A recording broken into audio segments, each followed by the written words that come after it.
What's going on, guys? Check this guy out. What's going on, y'all? Look at here.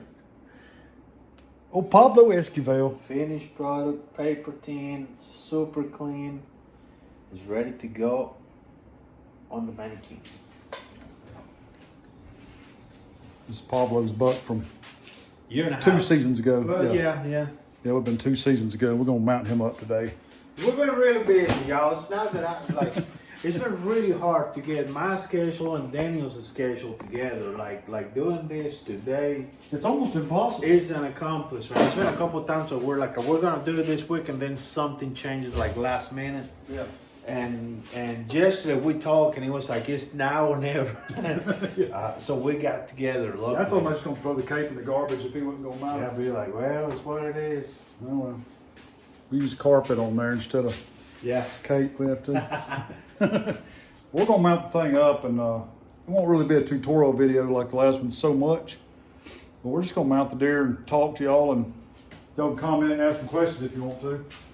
Maybe one or both of us can answer them. If y'all got any questions for him or anything, just drop them in the comments. And we'll try to get back with you. Yeah. Definitely. Yeah, we're ready.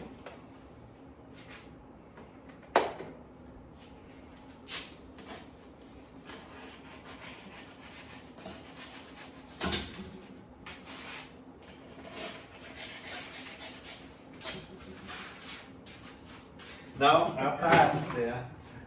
Do that to you. All right.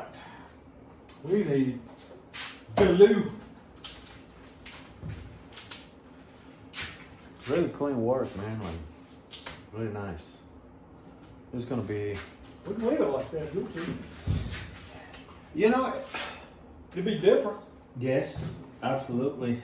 It'd be different. It will be a good one too. You know, because it's a good representation of how the process starts. You know. So, but that's about it. That would look kind of cool down here. Yeah.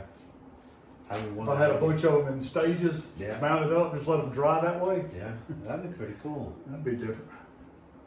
That's a display. You know. Yeah.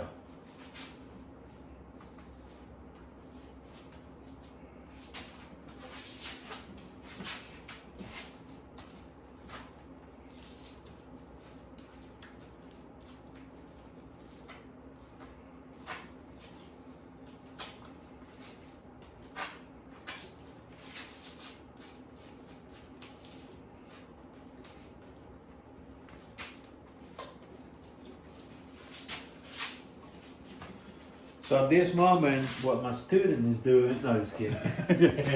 Sing along with it and see it. Spraying the glue evenly throughout the form, following the process. Narrator. Yes. Be the narrator. Yeah. You got a much better voice for this than I do. Oh God, no, I don't know about that. You know. Ain't nobody gonna argue about that. Yeah. About my voice being bad or yours being good. Oh yeah, I think it's an unanimous decision. So dude, you're gonna leave always the nose area with no glue for last, right? Yeah, Like, whatever I'm going to do last, I'll glue as I'm going because you don't want the glue. A lot of this is going to be exposed. Yeah. And this glue dries really fast if there's no cape on it. Okay. Really fast. Once you put that cape, because the cape is moist and all that stuff, it helps retain Yeah, the it'll drying take- process for a moment. Right, it'll take about a week for it to dry. Okay. Close to it. I mean, maybe not quite that long, Yeah. but close. Now, if it was no cape, how fast this thing is drying? A couple hours? I don't even think it'd take that long. What? Yeah, I mean, maybe close to that, but like there's been times if I get glued too far down on the front Yeah. and the cape's hanging off of it Yeah. while I'm mounting it, all that glue will dry up. Mm. And I'll have to re-glue, down there where that's at, or Now- scrape that off, especially if it's too thick. If you face that inconvenience, do you have to like sand it back again, or you just good to put glue back on it? I just put glue back on. Okay. Yeah, I just put glue back on. But like I said, I will scrape the glue off, and this stuff will peel off of there. I mean, in the amount of time that I'm mounting one, Yeah. it's not going to be cured. Yeah. It's just going to be rubbery. Okay. So you can basically peel off kind of like half cured Bondo. You know how when Bondo kicks, Yeah. and for a while you can cut it with a knife. Mhm. You know, It's like that. Okay. Like it's kicked, but it hasn't cured. Now you made a mistake and you got glue on the hair. Let's say on the brisket or whatever, maybe on the back side of the cave, the neck, whatever the area it is. How do you recover from that? Like what will you do? It just, well, when I'm mounting it, if I get glue all over it, I'll wet my cape. Yeah. Wherever the glue is, that's what that spray bottle over there Yeah. has got water in it. And I'll just spray it on there, and it washes clean off with water. Like it'll just dissolve. Like it thins real easy. And I'll just spray it and brush it out of it or wipe it off. But you can let it dry. I don't know if all high paste is that way, but Pro one that I use, you can let it dry and just comb it out of the hair. Okay. Because it is a flexible glue. It won't get hard and brittle. Not an epoxy. Right. Okay. So it's not like an emergency kind No, of thing. no, it's no problem.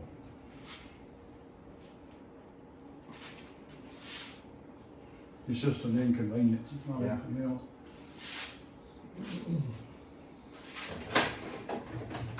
Man, it's looking so good. Give it a minute. We'll get that. And you know, when we're talking about that, whirlpool, spur, whatever you want to call it, right here on the neck. And Yeah, well, I was pointing to you, some of them got them down here, and you say, well, some of them got them on the neck. some of them got longer brisket. Because you know where the armpits are, based on the hairline. But from that line to here, some deer is different.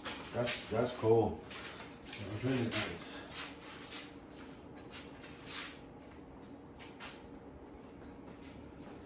You know, this is an Alabama buck. Really, really good. This used to be my biggest buck. Yeah, it was when you brought him over here. It was your biggest buck by a pretty good bit. Yes, by far. Not even. And it's a really good deer, especially for Alabama. It's a great deer. But I mean, this year it's just like, I don't know what you did. Yeah. I don't know what happened this year. I got really lucky, yo. Like really, really lucky. And I told you, well, man, I know people's not gonna. I think I quit making the same mistakes that I used to do in the past, and I'm kind of like, of course, with guidance and help and all that stuff, you actually learn. You know, when you put that on perspective, through all these years of failure, you keep going, and then you're gonna learn. I mean, it's what it is. But this past season, I got lucky. Yeah, this was one of those examples of like right place at the right time. Yes. Luck. Over and over Yes. and over. I mean, to kill one good buck like a big deer like you did this year is a good year. But to kill, what'd you kill? It was 6, but out of those 6, 3 were. You killed 3 big ones. Yeah. Yeah. Mm-hmm. And that's unheard of. Yes. I mean, generally. So, Especially for the amount of time you hunted. I mean, you hunted a lot compared to a lot of people, but you still have a job and you work full time. It's not like you hunted more than somebody who hunts a lot. Yeah. And that's the thing. Like a lot of people, and I know, man, some people's not gonna agree with what I'm about to say, but I'd rather be lucky than good. 100%. I don't know anybody wouldn't agree with that. I mean, seriously, I'd rather be lucky than I don't know, man.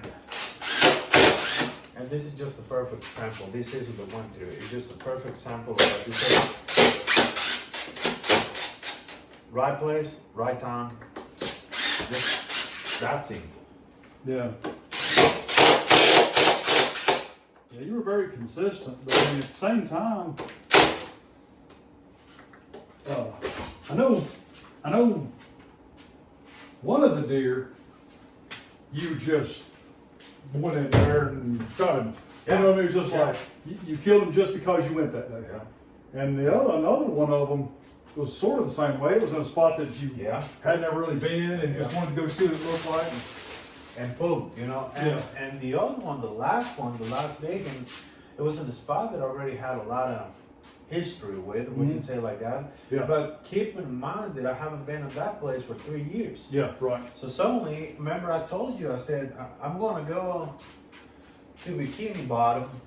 Well, if you remember, that deer right there, you told me, you said, several years ago when I jumped that deer, it was this week.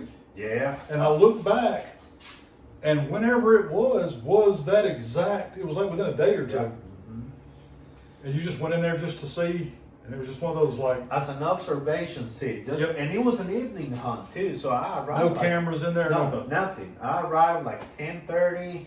I would sit up on the tree by like, after the walk, and nice and easy, making my way into... I would sit up maybe like 11:30, 12, and about... When did I call you? About 3:30? Yeah. Probably 3:30, 4 o'clock. And I said, dude, you ain't gonna believe this. Yeah, because you worked that day. Yeah. I didn't even, you were like, yeah, I just had my stuff in my truck, decided to just go by and just see, maybe 7 minutes. Yeah. You ain't gonna believe this. I shot a beacon. No, you didn't. I said, I swear to God, I shot a beacon. And sure enough, I mean, God almighty. Yeah, that was crazy. That was crazy. And like, to be honest, like there's a really, really big chance that I will never do what I did last season ever again. Like seriously. I only know a handful of people that's ever done that, and it's rare enough that you remember that year for those people. It's like Haynes and Chase. Yeah. Like the year that they had. Like when stuff like that happens, it's like it's etched into your memory. Yes. And it may not ever happen again. Exactly. But it's just that one of those seasons, it just worked. And I'm perfectly fine with that. And when I was talking one of these days with Justin and Jamie, and we were just kind of going over it and all that stuff, and it all comes down to like time in the woods, that eventually, like you said, one season, all of the stars will align, and it be the greatest.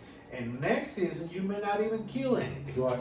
Well, and if you deer hunt or turkey hunt or fish, any of that stuff, if you go enough, you know exactly what he's talking about. Because it's one of those situations where you can always look back and think about, man, there was that one day that I went bass fishing, we call it 70, all on top water. And it's like the stars aligned and everything was perfect. But you want it to happen again, but it probably won't. And that, like I said, that year you had.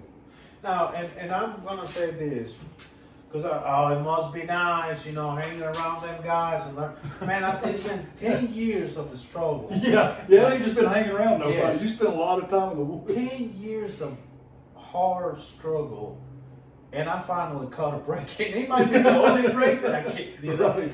And I'm like, man, if you didn't kill another one now, at least you'll have a wall full of deer heads. Yeah. You walk in like, man, what in the world? You're like, oh yeah, I know what I'm doing. Yeah, I kind of know, But no, man, I'm still making mistakes and bumping my way around. But I mean, it was. That's what all of us do.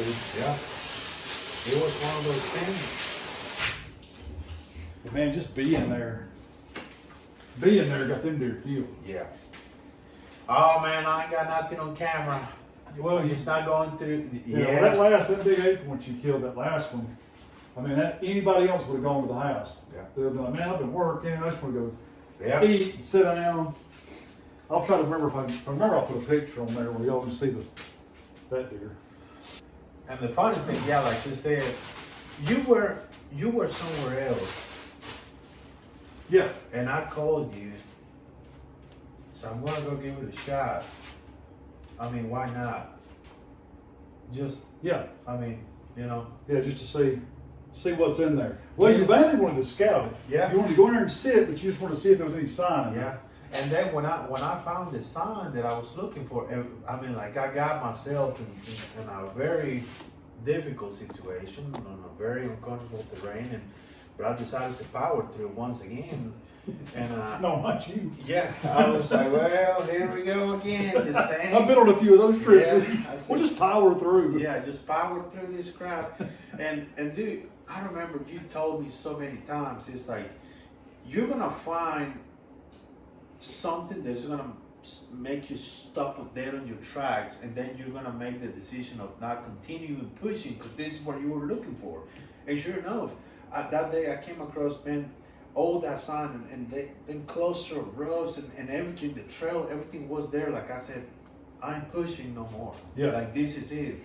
Climb up and 3 hours later, he's dead. Yeah. You know what I mean? That's where you struggled before. Yeah, just to keep. You'd scout until you found something, and then you would continue to scout, trying to find something better. Trying to find the deer itself, Yeah. like the animal. And I bet you, dude, I can put money down that if I would walk another 70 yards, I would have bumped him. Oh yeah, well, and you've proved that. Yeah. Mm-hmm. I mean, in the past, that's why I was telling you, you don't need to learn anymore where to look. You're looking in the right place because you're jumping giant deer. Yeah.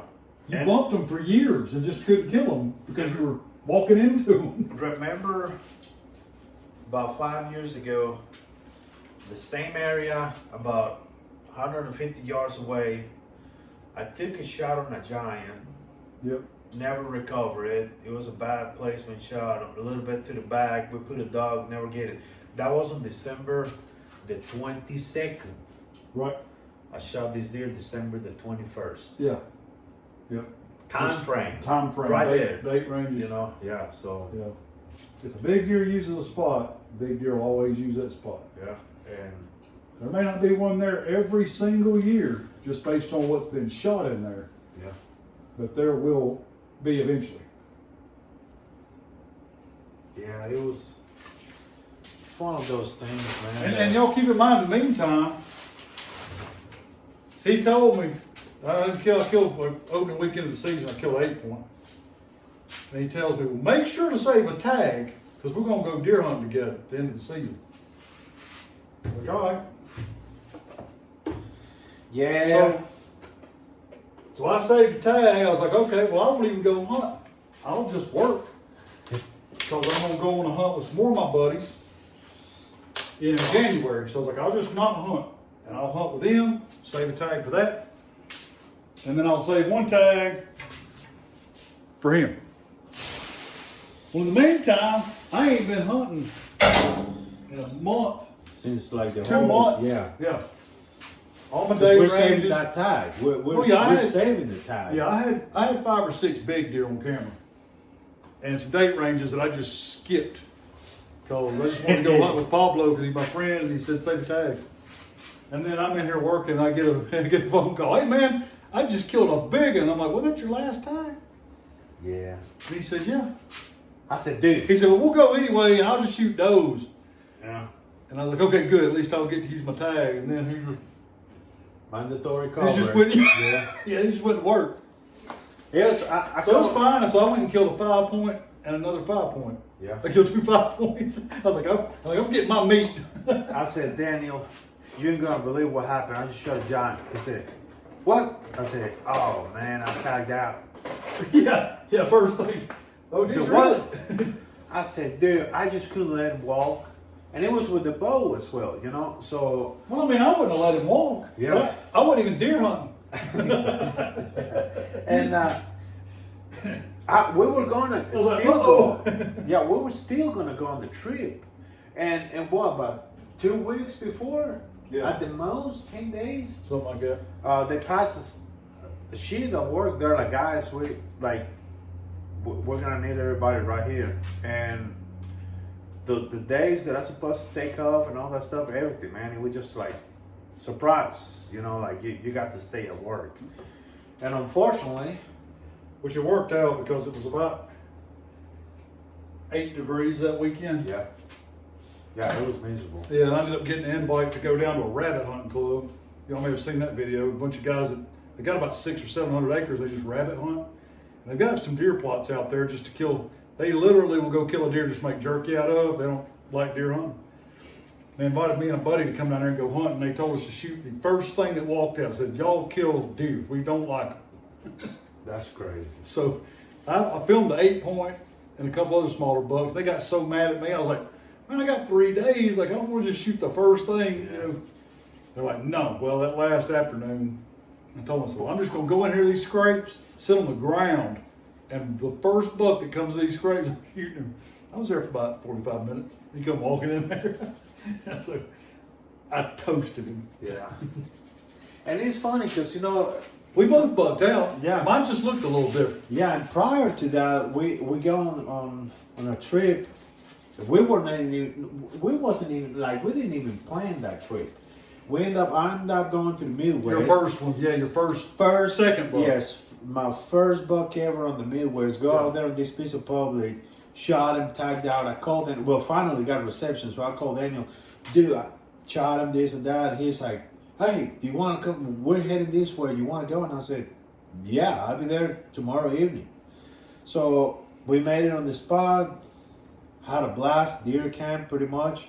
And then that morning we split up. Daniel and Jeremy went one way, I went the other way, just kind of like a scouting, you know. And it was amazing, man, like amazing, the amount of sun and things that we don't really get to see down here on the south. And well, next morning we got together and we're going on this area. So as soon as we walk in, we're just walking and it looked like the county fair.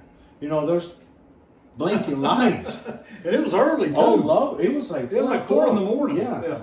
And I was like, Daniel, there's people, and he was like, there's no way.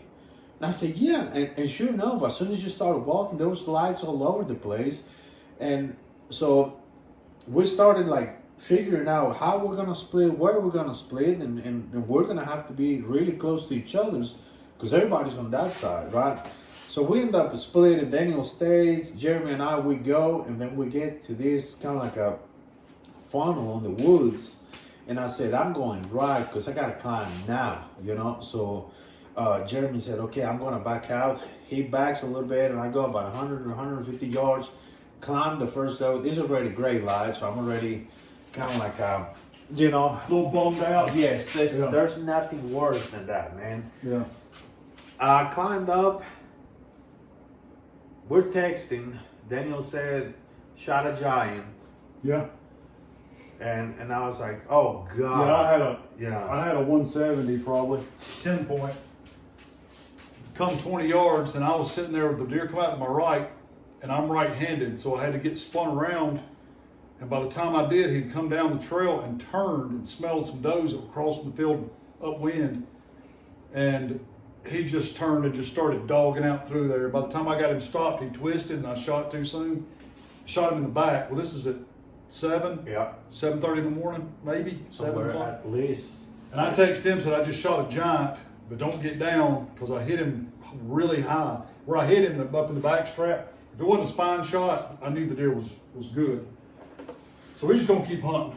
And then about 9:30,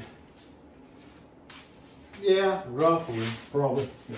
I heard something walking on the cedar thicket towards me, and I start picking, and I saw 4 really good points.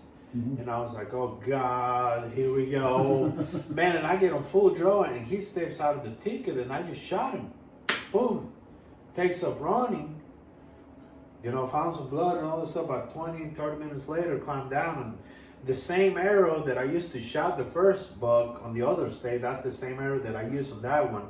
And I walk up to, and then I see the deer laying maybe about 50 yards ahead. And I ease my waist into it, and I said, what's going on? Like, I don't see no horns. Like, I knew he had horns. Like, what's going on? Sure, man, he had a really good side and a fork on the other. Yeah. But still. Was he broke?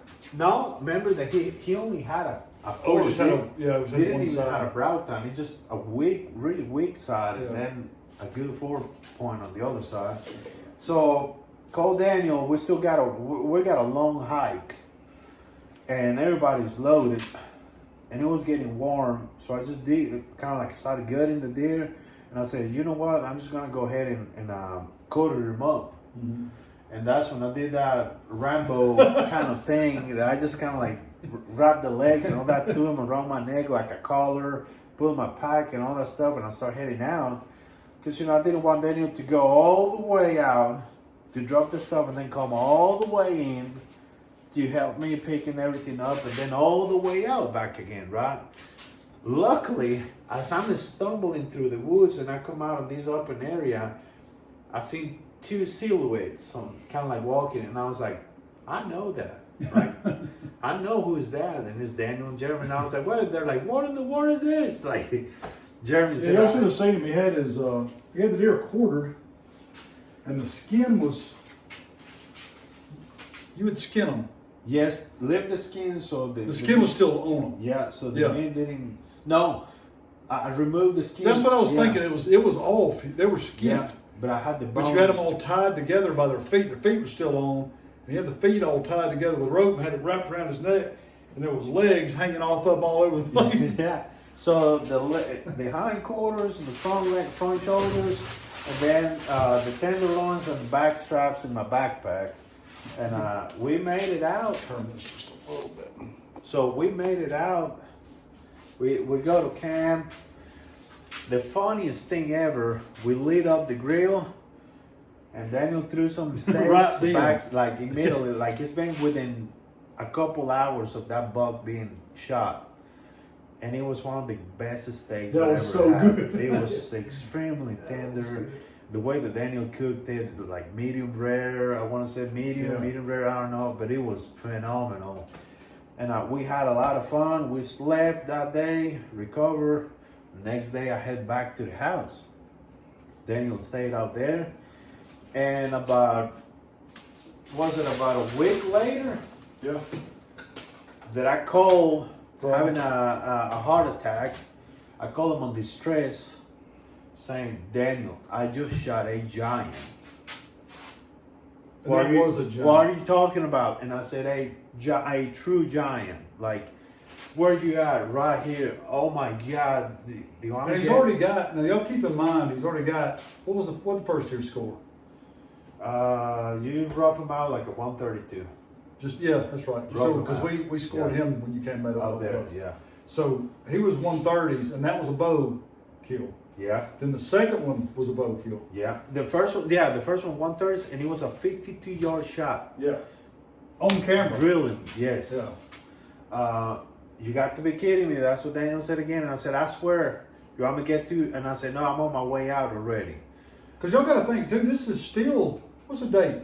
It was November? The third week of November. Third week of November, and this is his third buck he's got on the ground. 2 giants. Yeah. Well, I get to Daniel's house. I said, finally made it out the woods. I'm heading to your house. Got up here. Daniel's reaction was priceless. He immediately just, oh my God. Yeah, the pictures did do this deer justice. It was one of those, if y'all saw the video the other day when I mounted Brett's deer, when me and Brett mounted his buck, very similar bucks. I'll put a picture of it on here too if I can remember to. Big, wide, tall. I mean, everything about that deer was beautiful. Because the funny thing is, a lot of people was out there, and apparently they have this buck on camera. I don't know if it was throughout summer or what, but they were like, do you shot him on this place? Do you shot him right here? And man, I was completely off the area. You know, like even one guy named the spot, and I was like, no, I didn't. But now I'm gonna keep that spot in my mind, you know, because I don't know, he was traveling, whatever happened, but He was hot that day. He was one that was grunting so loud. yes, he's the one that when I just felt, I said, I mean, screw it. I give it a grunt, and that dude came in hot, just, I thought that it was a meal. Yeah.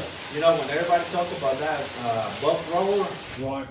I never, here in Alabama, I have never heard a grunt.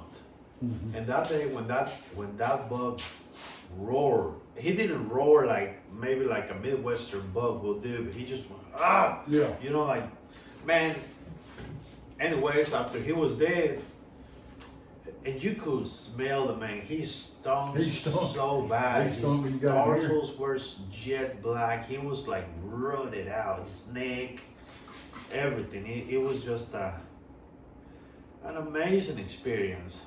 And he was close to 150, wasn't Yeah. he? Right up there close. After that, I'm back to work and I'm hunting. A week later, I shot down 9-point that broke his G2. You and Jamie helped me. Oh yeah, I forgot about that. Yeah. Yeah, I forgot about that deer. So I called again and I said, you ain't gonna believe it. I shot it. What? And I got it on the forest. You know, we made our way back. It's all fun and games. And here's the thing. Instead of being like, you know what, man, I got 4 bucks on the ground. I'm just going to chill out. Yeah. I was like, Man, I got the ball wrong. Yeah. Instead of being like, I'm going to save a tag for Daniel. Yeah, You're like, well, I'm winning. Yeah, I said the ball is rolling. I better keep hunting. Yeah. And I hunted, and a month later, I saw a couple does, and I saw some other small deer that, I would have shot. I mean, seriously, but at this stage, I was like, I'm just gonna wait. And I told Daniel, I'm gonna wait, and if I see something good, then I'm gonna. Yeah, because you only had one. Yeah, I only have one tag left at the time, and man, yeah. That was perfect. It happened.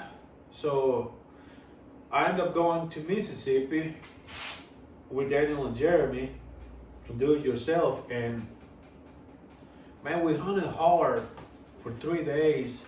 Saw some does, a couple of spikes, but nothing else. And on the last day of the hunt, well, we went and did some thermal hunting. Never seen that before, never done that before. I was blown away. It was fantastic. And after 3 days of all day hunting, scouting, walking, moving, doing everything, it was like 4 o'clock in the evening. And I remember Daniel said, there's a buck out there. And I look up, man, he was like 250 yards, something like that. The longest shot I ever done with my 30-06 is about 100 at the most. And I put it on the scope, squeeze, boom, and the buck is gone. And Daniel is like, oh man. And I said, what, did I miss? This is Daniel. Daniel Lamont, yes. Yeah, not me, Daniel Lamont. And I said, Oh, talking to him. what are you talking to? So I said, did I miss? He's like, no, you drop him. Like, he's there right there now. Oh. So yeah, we had a blast. Then came back home just to kind of like realize I shot 6 deer, like 6 bucks on 4 different states. 3 with a bow. 3 with a bow, 2 3 of the with biggest. a rifle. Yeah, Yes. 2 of the biggest was with a bow. 2 of the biggest with a bow. One, the biggest deer that I ever shot, the biggest buck that most likely I will ever shoot. I mean, I might be wrong, might be right, but there's a good chance that you know what I mean. Yeah, man, he's a big deer. And then, Especially down here, that's a giant. yeah, and then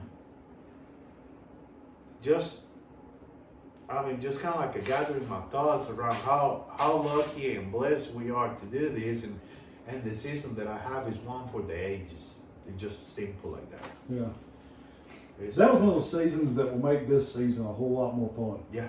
You know, if you don't kill anything this It season, don't matter. it makes no difference. I made Well, up the for next 6 season you may be itching Yeah. a little bit, but like you'll be able to look back on last season, this season, and be like, man, Yeah. who cares? Yeah, I don't care. I'm the man. I made up for 6s. Yeah, exactly. You know, Yep. which that's the plan is to keep enjoying and never lose the spark, and keep enjoying everything. Because to me, a buck is a buck.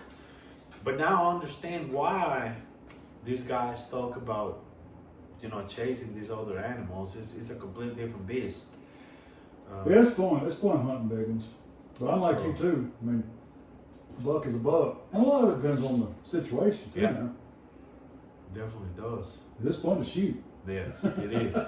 It is a lot of fun. It's fun to shoot when you go to a place where somebody needs some does thinned out or something like that. That's fun too. And then you just whack it. Just whack them. Man, And they taste so good. he's looking. Now this is a wildlife artist right here. I mean, the way that he does his thing and comprehends the anatomy of the animal itself. It's not even like a memory thing, but it's more of his hands. He already know what is he looking, the textures, the contour lines. It just, to me, is amazing, man. Like a lot of people just a stuffed animal, just deer. Nah, it's a big deal what it goes behind a finished mount, and dude, I forgot how good he looks. Like I completely did. Then I brought the horns and I put them on the mannequin. And Yeah, I he was was like, talking about how the deer just wasn't all that big compared to his other ones, but he still thought he looked pretty good on the wall. Now, the mad deer is a pretty good deer, from what I remember. But once you get him on the mannequin, it's a lot different. oh boy, it is a big. And he's not as big as your other ones, but they look a lot better on the mannequin than they do. Yeah, but now he has a very special place because at the time this was the biggest buck that I ever shot, and he's a dude. I will shoot a buck like this every single year for the rest of my life. If I have a chance to do that, guaranteed 100%. Yeah. But was this the Parker? yes. Yeah, which is cool too. Yes. You know what I mean? Like I don't know what it is. Maybe it's the way that I was raised, or maybe, I guess probably everybody's kind of like this, if you've ever hunted with friends or family. But like that last little 5-point that I killed, when I was with all them guys at that club down there, man, they cooked like 75 pounds of crawfish. They cooked lobster. Crab legs. Like, we was there for 3 days, for 4 days, and they cooked us breakfast. They had breakfast ready at 4 o'clock every morning. And it's just a group of guys that they didn't even deer hunt. They weren't even hunting. They were just hanging. They were just there hanging out, drinking coffee, talking to us, and eating. It's the camaraderie. That's what makes it. And just like that deer right there, I told them, so what I want to do, and it was like the wolf pack hunt. I went with Wes and them, kill that little 5-point wolf pack hunt. Yeah. But dude, Wes was fired up. And that's what he was saying. He's like, you want to shoot. If it's legal, blast it. Yes. But it's one of those things that I may not ever get to go again on a hunt like that. But I told him what I want to do. I'm going to mount that deer and get all of them in the wolf pack to sign their name on the plaque. Yeah. I'm going to put a plaque behind it That's and pretty get them cool. all to sign it. I told him I was going to do the same thing at that rabbit club down there. Just get them all to sign the plaque with the deer. Because it ain't no trophy buck It's by antler means, Yeah. but it'd be a cool thing to have in my room. Absolutely. One of the things that I found out cool, which I had now, but is that when you walk in somebody's trophy room and you see all these beautiful, gorgeous bucks, big bucks all over the place, and out of nowhere there's 1 or 2 small deer. I never thought about that before. That is as It's like, what's the story with this one? It's as meaningful or even more meaningful than the big dude right beside him. Yeah. And I remember the first deer that I ever shot was a small basket rack 8-point, and he's shoulder mount on my living room, and then now he's going to have a lot more company because every other buck is going to get mounted too. And then you're going to have some biggins and suddenly a small buck, so when you put that in perspective, it's like that 200 inches is super meaningful to somebody else, but that little bitty basket rack is as much meaningful to me than. It's like some of those big giant deer will make you look at them and be like, golly, I remember that day. But those little bitty ones are the ones you look at and start crying. Yeah. Because you're like, man, that deer, that was. He's the one. Yeah. Yeah, that's cool. Yeah, I never really thought about that before, but everybody's got those in their house. It's cool, man. It's one of those cool memories that you kind of like keep in there, and it's always good to be very proud of what you have accomplished, especially in public, man. Public is a lot of fun. Yeah, it's a lot of fun. Because it's different. It's different. It is a lot of fun. There's no procedures. There's nothing that you can take for like assured that it's gonna happen. No, man, it's like you just never know what you're gonna encounter. Wildlife, people, any moment, any very time. unpredictable. Yes. Yeah. Kind of, it makes you a different kind of hunter. Yeah. I'll say it does make you a better hunter in a way, because there will always be a situation where you have to adapt. Yeah. Where you go in there and it's like, game's changed. Yeah. We can't. Well, it's like when we was up there and you killed your half rack deer. You go in there, it's like, here's what we're going to do. You get in there, it's like, no, we're not. Yeah. And we go in there and shot 2 bucks in an hour. Yeah. Hour and a half, 2 hours. And we were the only ones with luck. Remember, we asked them other guys, like, and when I was walking out with the next thing I know, there's somebody like And I was like, what?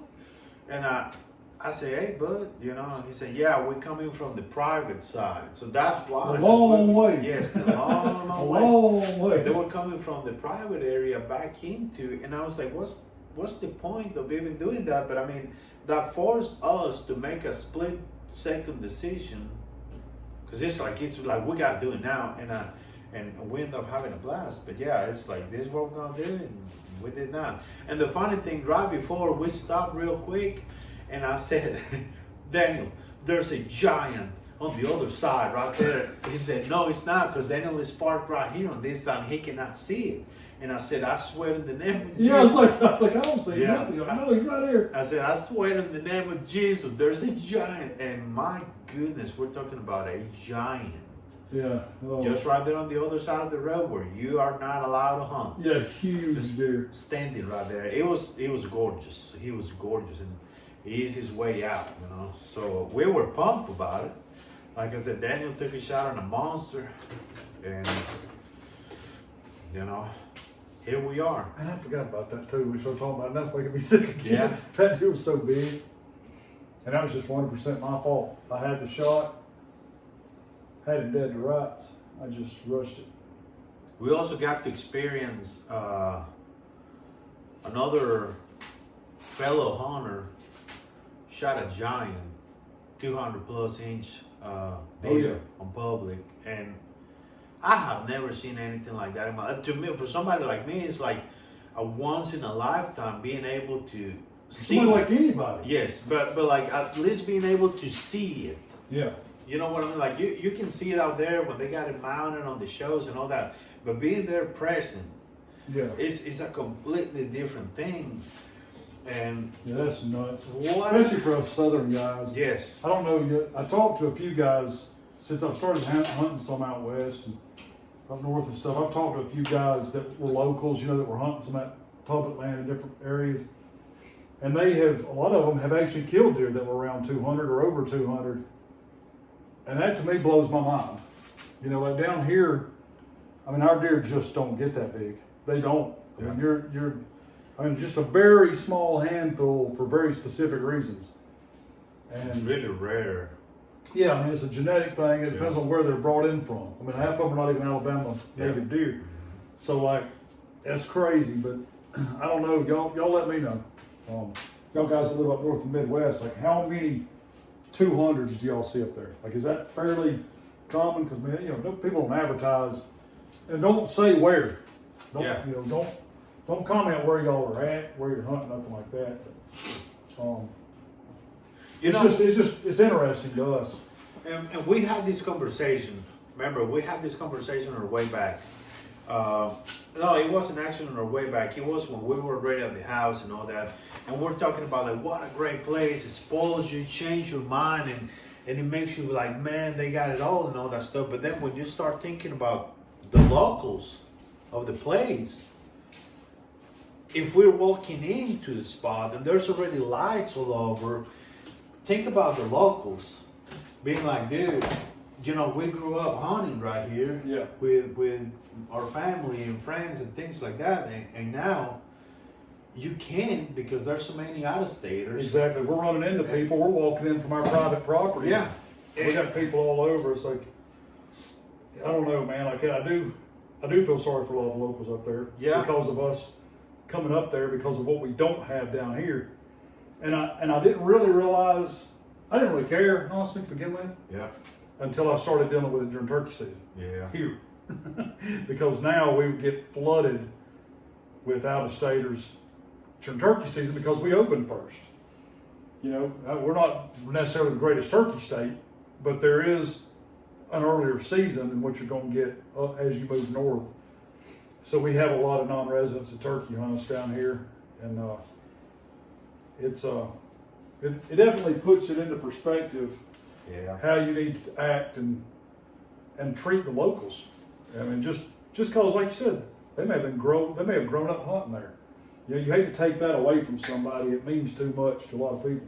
Yeah, I remember, man, when I started thinking about that, I was like, man, you know what? If you're somebody, like me, maybe sometimes, or maybe you could be a weekend warrior. You only have 2 days a week to hunt or whatever it is, and the 2 days that you get to go are like the 2 busiest days to find people out in the woods, and 70% of those people are non-state, like out-of-staters. Yeah. Man, that's a bummer. Mm-hmm. You know, I understand, and you know, I try to put both perspectives on the side. You know, the people that go to those places because they don't have that back in their home state, and then the people that live in that state. You know, they're blessed enough to live in there. But I mean, it's one of those things that you will never find a mutual ground. You know what I mean? It would be like during turkey season. At least we can also go up there. Yes. And chase the turkeys. Yeah. Chase turkey season. Whereas during deer season, I mean, if we're being honest, how many people come down here to deer hunt? Not many. I mean, the season's already open up there. Yeah. You know, the deer are just bigger. Yeah. They don't get as many. So I mean, if they want to come fill tags, you can. But I mean, it's not cheap to get a non-resident Alabama license. And there's a very good chance that you're not going to kill a big deer. Yeah, you're not even going to see him. You know? You're just hunting just because you have a season open. Yeah. So you know, with that, you can't. It's not really like apples to apples. No. You know, we can't really share public land because I mean it is public. So it's like, well, if it's public, everybody can hunt it. Yeah. But at the same time, that's not our public, and our public isn't worth coming down here for. Yeah. You know, I mean, if we're just being honest, so it's one of those things, yeah, that it's like, I mean, that's what you get the non-resident tag lotteries and things like that, because they're trying to minimize the impact that it can have on the state population. And I'm not speaking about the deer, I'm talking about the population of hunters, right? Yeah. If one place is already overcrowded with hunters and then you just kind of like go free for all, it could be a recipe for confrontation and things of that nature, which unfortunately happens. Doesn't happen that often, but it does happen, you know. So. Well, in the good confrontations, well, I guess you call it confrontation. Like when you do see somebody, that's what we were talking about. So it makes it fun. Yeah. I mean, you don't want to get walked in on, but at the same time, you get to meet awesome people too, you know. Yeah, like when you're a little kid, you get butterflies in your stomach because you're nervous. You know, I used to actually get sick when I was a little bitty kid. When I was 8, 9 years old and first started hunting, I'd get sick every morning. I'd literally go outside and throw up every morning, almost like pre-game jitters. Yeah. I'd be so nervous, man, because I didn't know what was going to happen. I was scared. I mean, it was going to be pitch black dark. You know, I'm going to be shooting a high-powered rifle. Like, you know, all this stuff going through my mind that I'd never done. And public land will almost do that to you because you legit don't know ever what's going to happen. Yeah. And it, you know, it can be a problem, you know, on your favorite spot when there's somebody sitting on it or whatever. But it also, that excitement keeps it from being boring. Yeah.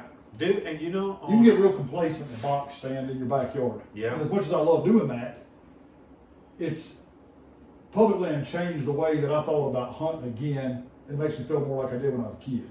Yeah, because dude, one of the things is like, now I appreciate it even more, the fact that if I get to see a deer, regardless if it is a doe, a fawn, a buck, whatever, it's a success. Yeah. To me, that's the way I look at it. Right. It's just a success, you know.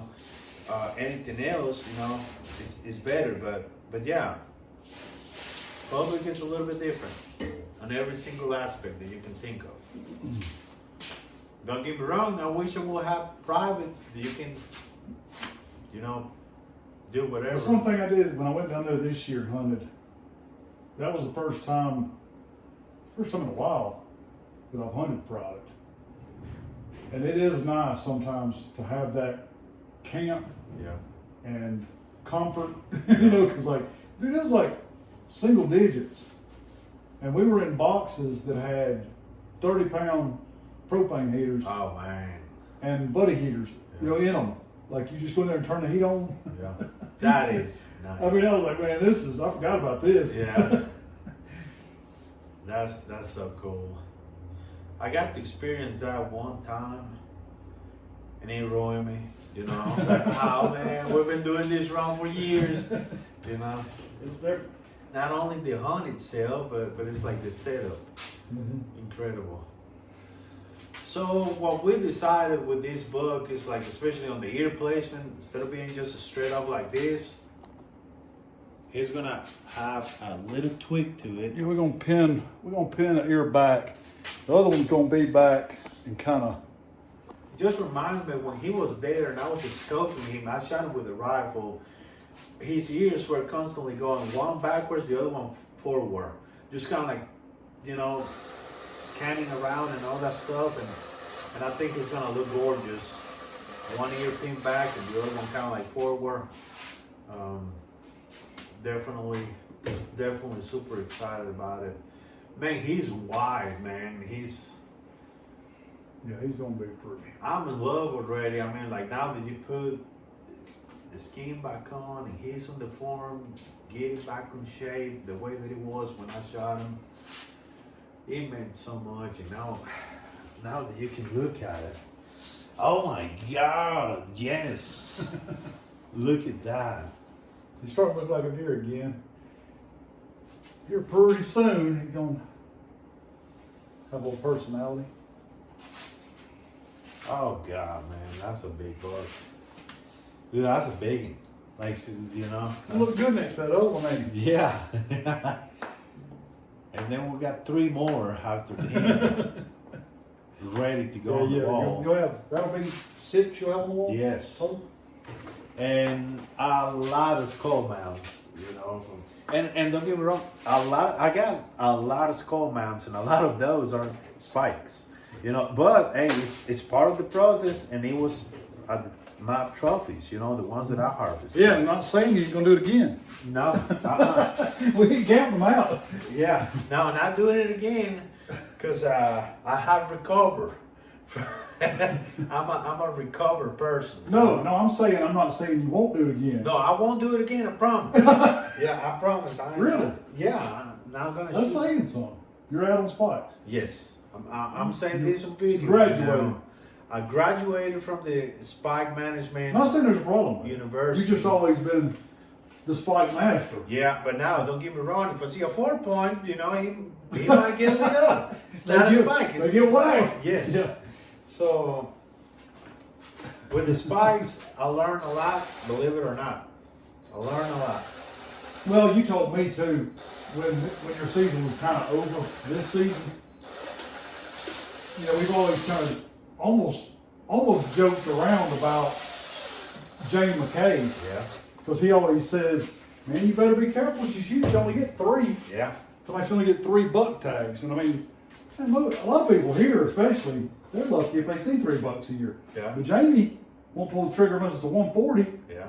130s, and he's like, "Man, you gotta be careful. You only get 3 of them." And then this year, you know, we're always like, "Man, I wish I could kill 3 that side of the year." And then this year when it's over, you're like, "Man, I kind of wish I hadn't shot the smaller, Yeah. you know, because I still have a tag." 100%. I remember he told me. Well, he was like, I shot a buck, then he shot a buck, then I shot my second one, then he shot the second one, and he calls me. He's like, "I need you to tag out. I need you to tag out so I can go ahead and tag out because you're my lucky charm." And then he sent me a video of a giant that he's like, "I think I should have shot it." yeah. He said it to me. I was like, "What are you doing?" I said, I wasn't sure if he was doing how it. do you have like the nerves and like the composure to passing a deer? Like, I can't do that, you know.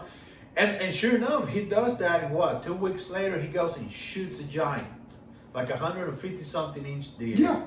Yeah. And I was like, well, that's why he did it. Yeah. Right. You know, it's those guys, man, are on a different level when it comes to understanding, experience, and overall woodsmanship. Well, spending time in the woods, that's Yes. something good. He hunts more than any human being I've ever known in my life. Yeah, we did a bonus book together. Remember, we go on this bonus book, and it has antler restrictions, so it has to have at least 3 points on one side. So in the morning, I saw a spike and a doe. Jamie's on the other side of the bridge, and he's seen 2 bucks. And then we got together about lunch and we're talking, and out of nowhere I said, there's a doe right there. And we're looking at him, and I said, do you want me to follow her like a lawn chair? You know? He said, we're far away from the trail. I said, well, yeah. You know, he's like, we're a little far away. Let's just wait because we still got the evening hunt. And we went and scattered and all that. Came back up on the evening hunt, and I seen a buck. He had a good spike on one side, and the other one had a fourth. Remember, you need 3 points. So I had him on the scope, and I was like, show me that brow tine. Because if you show me that brow tine, you're going down. And no. That was me on the wolf pack. Huh? Yeah. I was like, 1, 2, 3, 1, 2, 3, 1, boom! Yeah. 3, 3, 2, 3. Yeah. There's the other one. There it is. There it is. So, yeah, we had a lot of fun that day. And, I mean, that's what it's all about, to be honest. Now, I can't lie, man, and I cannot be like, no, man, yeah, it's super nice to shoot big deer. Like, of course, that's what we all wanted to do, man. But I'd be a liar if I said that's not what it's all about. But I mean, on the main time, realistically speaking, it should not be that way. Right. You know? Well, I mean, dead deer's a dead deer. At the end of the day, you shoot them for food. Yeah. And because it's fun. It's fun to hunt, period. It's fun. It's fun to hunt. It's fun to be successful. It is. And it's just, this past year, that's the first year in a long time I said, you know what? If it's legal, I'm pulling trigger. Yep. 100%. Just to take the pressure off for a minute, you know? Just to take a little bit of the pressure off and just kind of have fun. I always have fun doing it, but we had a bad year. Me and Christy, a lot of death in the family, a lot of stress. Dude. And it was just nice to be like, you know what? I'm just going to go ahead and I'm have just going some fun. I'm just going deer hunting. Yeah. Dude, this deer right here, man. Hey, he gonna look nice, man. He gonna look nice. I'm about out of frame now.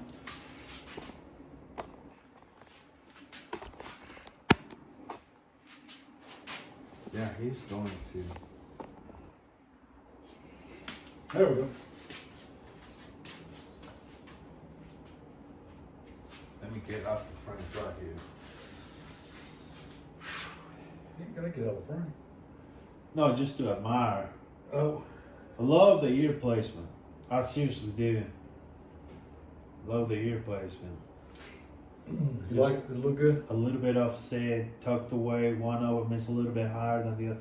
It looks like what they do, man. Only unless you make a noise, they don't have the ears facing forward. You know, like usually they're just kind of like rotating those ears and individually getting, you know, sounds from all over the place. But he's gonna look great. He does already look great, you know. Looks a little funny right now. Yeah. Looks like he's Don't we all? laughing a lot. With a big smile.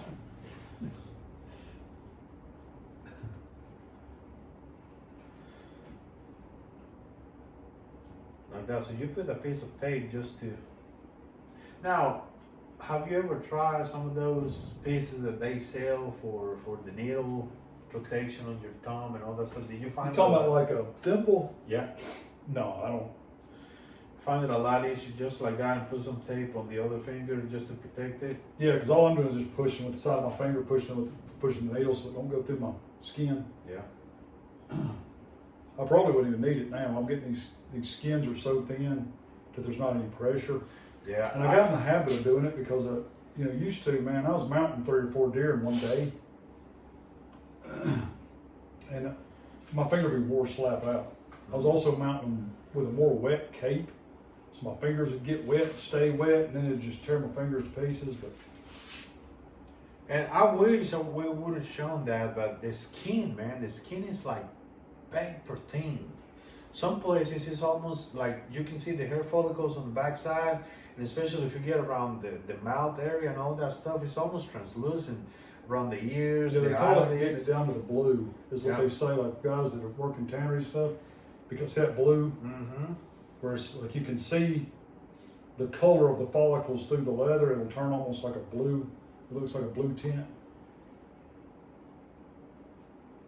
That new fleshing machine is bad to the bone. Yeah. I done got it adjusted just like I like it now, and that son of a gun. Yeah, you shave the whole thing. No, I'm talking about minutes. Yeah, 15 minutes. And just no holes cut in it, just flying. So adjustable. Yeah.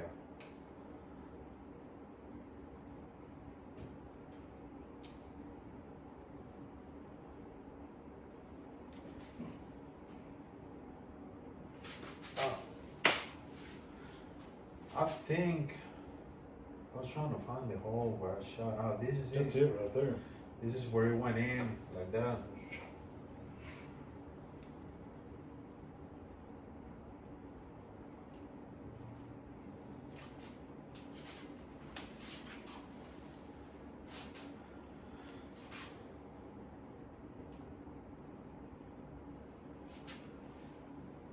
Man, I wish I could see it. I'm gonna spin this around real quick. You can just, yeah, you can bring the whole. Look at that. Look at this dude right here.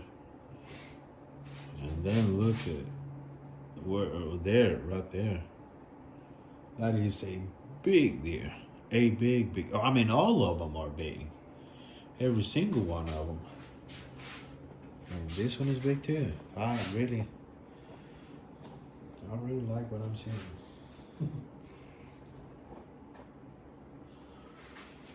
I had a little boy come in here the other day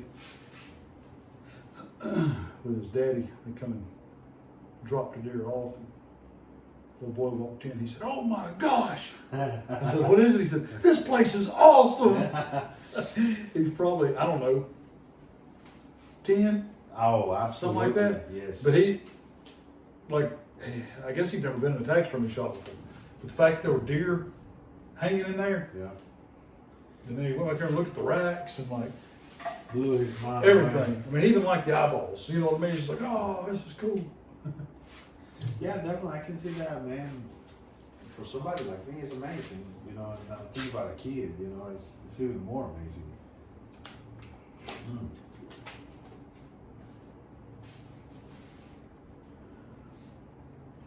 Well, the first time I ever went to a taxidermy shop, I killed my first big deer when I was 15. My dad took me down there to the local taxidermist. I already hunted and dropped the thing off. And I looked in, I was like,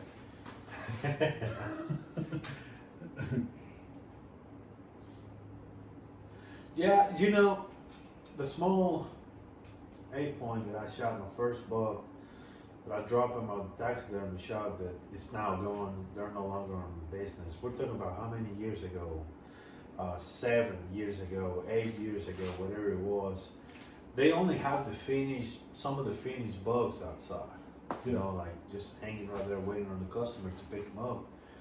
And like you said, I was blown away, and I was like, oh my God, this and that. And I never went inside the store, and I remember watching videos, and I was super interested in how they do this, because it's a very artistic trade, you know. Mm-hmm. And now some people are better than others. That's just life in general. You know, we all different. We all do things in a different way.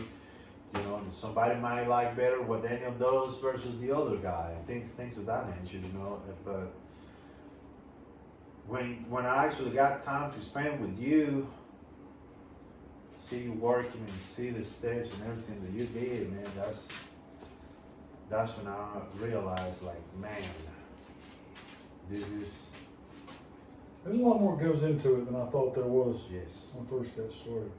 Because you kind of have to. So You have to know how to do a lot of stuff. let's go back to the first day that you say, you know what, I'm gonna do my first buck by myself. What was your reference point? What was that all about? Like, Well, when me and Christy first got married, not too long after we got married, I took her with me one day on a hunt and I killed a big 9-point. yeah, Really good deer. It would have been my 3rd deer I ever had mounted. And the first 2, let's see, my first one my dad paid for. Second one, I was 21 years old, which was in 2001. Yeah. And I paid for that deer, which was $300. Incredible. Yeah. And then, I mean, back then, $300 Yeah, of course. was like $800 is now. Yeah. You know what I mean? Like it was a lot of money for me to have to spend at the time. But also, that's the only two deer that I had on the wall for all those years. So like when I killed that big 9-point, I was like, well, a guy that I knew was working at a local taxidermy shop, and I was like, well, I'll just take it to him, let him mount the thing. And I didn't even ask him how much it was. You know, he didn't take deposits or nothing. I just dropped it off, got it mounted, and when it got done, he told me it was $450, and I was like, holy crap. You know, and there again, this was in 06, 07, which doesn't seem like it was yesterday. It was 20 years ago. Right before the recession, to be honest, the 08. Yeah, that was 20 years Yeah. ago. I mean, now, you know. And anyway, I was like, dang, that's going up a pretty good bit. Well, the thing is like the next season, I killed another one. And I was like, man, ever since I was a little bitty kid, I was obsessed with deer. So like I drew deer. My dad was an artist, like not for a living, but like he did drawings, like chart work, stuff like that for Alabama Power Company. So when they would do stream gauging, check holes in dams, cracks in dams, different stuff like that, he had to do a lot of the charting, a lot of the plans, the drawings, all that different stuff. Yeah. But like at home, like my dad would draw deer. And he had a few of them framed and stuff like that at the house. And man, when I was a little bitty kid, like I'd sit there with a pencil on the floor and just draw and draw and draw. That's all I ever did was draw. And you know, I went to art classes and stuff in school because they always wanted me to compete in competitions, art class stuff. Because I was just born with that talent that my dad had. Yeah. And I was like, dude, it can't be that hard to mount a deer. Like somebody can do it. So if somebody can do it, surely I can figure out how to do it. Yeah. Because I knew at the time, I just thought that if you were artistic, you should be able to mount a deer. I just need to figure out the steps of what to do. I've heard the quote before. They say, I didn't know what to do, but I know what I can do. Yeah. You know what I mean? So I was like, I'll figure this out. So I just started kind of researching it and figured out, first I knew I needed to know how to tan a hide. So when I had the deer that I killed was I put in the freezer. And I was like, he was a nice buck, but he wasn't like a super giant. I was like, if I mess him up, but it'll be mine. Yeah. And whatever. So I decided instead of trying to mount that deer, I had a 7-point that I'd cut the rack off of when I was a kid. And it was just a wide, pretty 7-point, but he was small enough. My dad didn't want to have him mounted. You know, I was younger, and my dad was still paying for mounts then. I'd mount him now, you know, but my dad was like, no, like he ain't quite big enough. So I had the rack up there, so I saved a cape that a buddy of mine killed a buck. He wasn't going to mount, so I saved a cape, and I was like, I'm just going to practice tanning. If I can get this thing tanned and mounted good, I'll mount my other one. So that's what I started doing. And I just tanned that hide. Everything worked out fine. And I got that rack and screwed it onto a form and put it all together. And man, it looks like crap. Like I've still got it up there. Yeah. But I was like, well, I know what I did wrong here and here and here. So next one I do, I'll fix that. And so I ended up mounting another one that I had a rack from. I still wasn't confident enough to mount my buck I killed that year. Ended up mounting that deer, and it looked a lot better than the other one, but it had some different problems that I had changed too much. You know, the eyes, like stuff that had gone too far the other way. I was like, that ain't right either. You know, so, but then I knew, you know, what I'd done wrong there, and I ended up mounting the other buck that I'd killed. But he looked good enough to where I was like, you know what? At the time, it cost me $75 Oh yeah. in materials. Now, and where were you getting the materials from at that time? McKinsey Taxidermy Supply. Online. Mm-hmm. Yes, that is incredible. Just going by. Because in there, like it tells you how to, well, you can Google anything, Yeah. but it tells you how to measure your capes and all that stuff. So I just did what it told me to do and ordered what it said I needed. and was watching YouTube videos trying to figure out how to do all this stuff. But my whole reasoning behind it was the money part. Yeah. Because I knew that I was not only liking to hunt more and more and more, which I've always loved to hunt since I was a kid, but I was beginning to have more opportunity to hunt. And I started killing more deer, and bigger deer, and I just liked having them mounted. So I was like, if I shoot a buck, I'm probably going to mount him regardless how big he is. And that's kind of what got me wanting to do it in the first place, was just financial reasons. I wasn't planning on getting into taxidermy as a business. I was actually doing deer processing for money on the side because I was a meat market manager. So I just bought an entire meat department that was closing down. That's what I built this building for. That's why it looks the way it does, with the floor with drains in it, a hose. I can spray everything out. Because I used to have a grinder. You can probably see. Yeah. Right there's that's a 220. That's three-phase. That's three-phase power. That over there is a 220. Then I've got plug coming out right here. That was my cuber. But the whole room was set up as a meat department. And that was my side money. And I just was going to learn taxidermy just because I didn't want to pay for taxidermy. But then after I did it a little bit, people that knew me, especially people growing up, and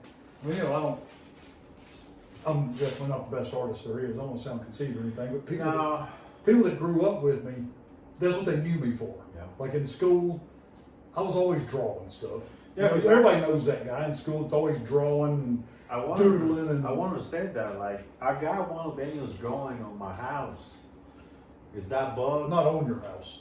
Yeah, it's at the house. It's not on your. I didn't draw it on your house. No. Yes, it's a piece of paper. It's at your house. Yes, at my house. That is a bug drinking water from a. It's like a pool. Kind of like a pool area with woods behind it, and it's phenomenal. Like I remember when I saw Daniel. Like, dude, you could sell these things, and yeah, he is right there in the house. And so yes, definitely, like, he can draw, he can do a lot of things, and it's a very artistic approach, especially towards the wildlife, you know. So it goes hand to hand, and you have shown it does. It's something that if you don't have an artistic eye, because you don't have to be super good at drawing necessarily to be good at taxidermy, but it does help to have that eye to be able to know what looks wrong. Yes. You know, it's hard to learn art if you don't have that eye. Yeah. Because to you, you're doing it correctly, but it doesn't look wrong. Yeah. But anyway, that's where almost all of my clientele came from. Whenever I wasn't even planning on like mounting deer for people, but when people found out I was mounting on deer, they were like, I know he's good at art, you know, because in school we did this. So like, next time I kill a deer, I'll let you mount it. Yeah. So I started doing, deer for friends of mine, and they didn't look good. I mean, they didn't look good at all compared to what I'm doing right now. Most of them, I ain't gonna say they look terrible, but by my standards today, they look terrible. And I can say that because they were mine. They were, I'm not, but at the same time, if it wasn't for those people, I wouldn't have been able to practice. You know what I mean? Like, I had so many deer, and I was charging them cost. Like, I was charging them $80, and just for materials, and I'd practice. And I mean, they didn't care what it looked like for $80. It's like they were saying they'd saw the antlers off if it looked that bad, and be out $80. But then COVID hit, and by that time I was mounting about 30 deer a season, maybe. Just really doing it for side money. I was still processing deer actually at the time.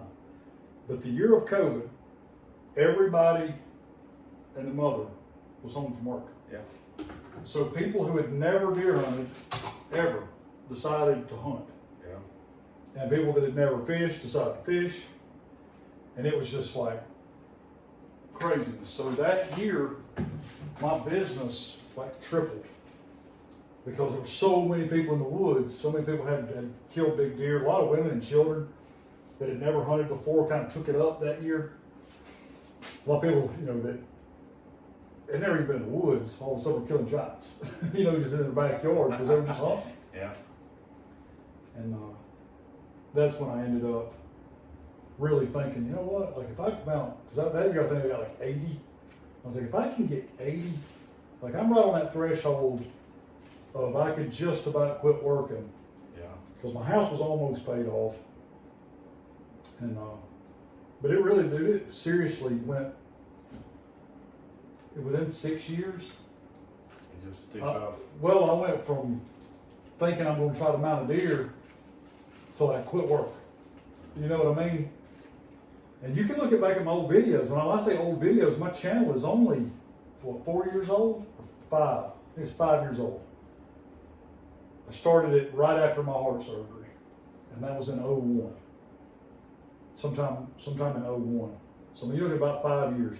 You look back at my first videos of me mounting deer and doing stuff, like it's totally different. Yeah. You meant 2021, right? I'm sorry, what did I say? 01. 01, yeah, no, 2021. Yeah, 2021, yeah. I'm so much older than I remember. Like yeah. to me, 01 was like yesterday. Yeah. You know what I mean? Yeah, but yeah, I've changed so much that it's not even the same deer anymore. And it's a whole different process, different everything, different materials, supplies, methods, techniques. But what it really goes back to is I just loved deer when I was a kid, and that's all I did was hunt, scout, and draw deer. So it only made sense when I was paying for deer to get mounted. It was like I need to learn how to do this because I was already processing my own deer. Yeah. And that's something I've always enjoyed too, is I like that entire 100% of a process kind of thing. Like now, I'll let Weaver process my meat. Oh yeah. Because I like ham. 100%. Like now I'm eating deer ham and maple blueberry sausage links and all this crazy Mango stuff. habanero brats. Doesn't get no better than that. Yeah. And they're my clients. Yeah. That, like my number one thing was it kind of got to that point of like all of those guys let me mount their deer heads, but I won't let them process my deer. Yeah. You know, because I was doing it myself, which ain't nothing wrong with doing something yourself. But I just thought, you know what, I'm just going to give some of that money back, and we'll just both make a living. You know, so I finally did quit doing my processing. But at the time, you know, I like that self-sufficiency, being able. I think it's kind of one of those things that every deer hunter would really enjoy mounting one of their deer. Even if it wasn't just like what you did, if somebody would allow you to come over and put your deer together or be there when it was put together. It's a lot more special, man. It really, like, because it adds to the memory. Especially that Tennessee deer that we did together is really, really special. First, that used to be my biggest buck ever. It was your first big buck? Yes, my first. It was your first big buck you ever ever killed. Yeah. And then we got the opportunity to do it ourselves right here, you know, just creating a great memory that now is on the living room. Yeah. And now here we are again with my first big deer from Alabama, you know. Right. And then, you know, we got 3 more to go, and maybe you never know, man, like where all these memories and videos are gonna go, and then years later from now we're gonna come back up just to relive these experiences, you know. One of these days we'll be them old men. Some of y'all kids that are watching that are in like your early teens or whatever are going to be the new podcasters, or may be podcasts in the future. Yeah. Maybe like holograms. Yeah, some kind of like a 3D thing. Y'all think I'm crazy? If you told me there was going to be a podcast when I was a kid, I'd be like, what are you talking about? If you told me there was going to be cell self-driving phone? vehicles. A cell phone? Yeah. We didn't have no cell phones when I was a kid. No, man. I ain't talking about camera phones, smartphones. I'm talking about cell phone. So like, I mean, there's no telling what it's going to be, but we'll be the old men sitting in the living room. Be like, yeah. A big old Pablo Esquivel pulled that down the woods. I remember that day. Yeah. And it used to be gravel road. That was back before my third back surgery. Oh God. Yeah. We used to haul them things out of our back. Yeah.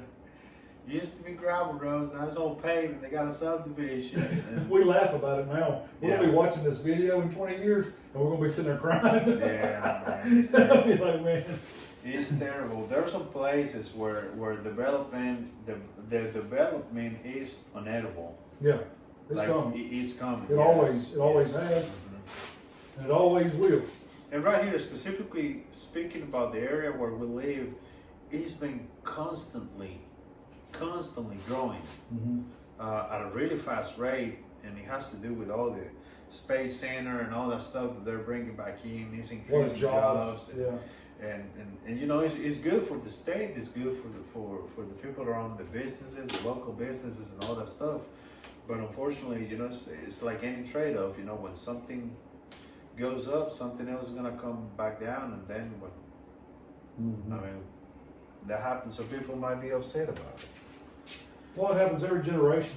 Yeah. I mean, when have you ever met an old man that didn't say, "Man, the way it used to be was a lot better"? we're doing it already, and we're youngins. I love hearing those stories, especially in places where you hunt and all that. They're like, man, 25 years ago or something like that, this used to be like this, like that, and then you try to picture put the picture right there, and it's incredible. It's like, you telling me all this crap used to be, yeah, man, it's as far as you could see, and things like that are pretty cool. Yeah, that's the hardest part of it for me. I don't really mind change as far as limits, seasons, you know, rules, like some of the laws, like stuff changes most of the time for the best, for the wildlife and stuff like that. I ain't gonna say it's always right or always makes sense, but I will say that we have got a lot more opportunity than we did when I was a kid, as far as the number of game animals, the quality of deer and stuff. I don't know about turkeys. I wasn't a turkey hunter growing up. I know I saw a bunch more turkeys when I was a kid than I do now, but that may have had to do more with where I was at too. I don't know. But as far as the quality of deer, hands down better than it used to be.